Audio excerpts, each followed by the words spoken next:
বন্ধুরা, আজকে যে টপিকের উপর আলোচনা করব সেটা হচ্ছে কারেন্সিজ। মানে বিভিন্ন কারেন্সি সাইনগুলো আমি দেখাবো এবং প্রত্যেকটাকে কি বলে সেটা আমি বলে দেবো। প্রথমেই দেখো,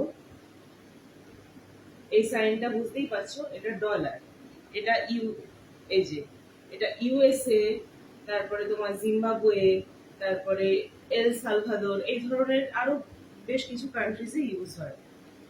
নেক্সট হচ্ছে রুপিস। রুপিস আমরা জানি ইন্ডিয়া, পাকিস্তান, নেপাল, ভুটান বিভিন্ন দেশে ইউজ হয়। এই যে রুপিস স্পেলিংটা দেখুন। নেক্সট হচ্ছে ইএন। ইএন এর স্পেলিংটা আগে দেখো। হ্যাঁ, এটা হচ্ছে জাপান, ইন্দোনেশিয়া, চায়না এইসব দেশে ইউজ হয়, অন্যান্য হয়তো দেশে আরো ইউজ হয়। এটা হচ্ছে ইউরো। ইউরো স্পেলিংটা আগে দেখে নাও। হ্যাঁ, এটা হচ্ছে জার্মানি, ইটালি, স্পেন এই সমস্ত আরো অন্যান্য অনেক দেশে ইউজ হয়। নেক্সট, এটা হচ্ছে পাউন্ড। পাউন্ডের স্পেলিংটা আগে দেখে নাও।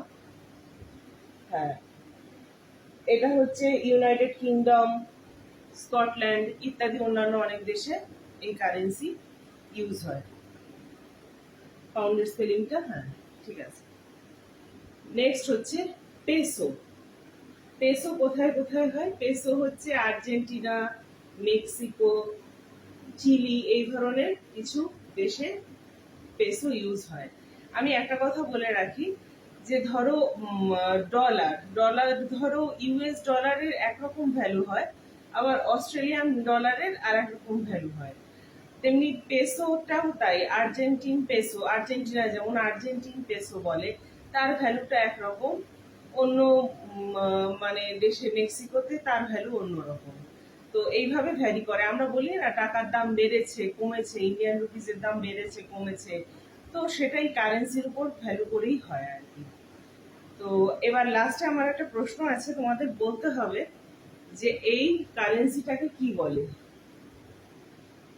সরি, এই যে এইটাকে কি বলে? এটা হচ্ছে কুয়েতের কারেন্সি।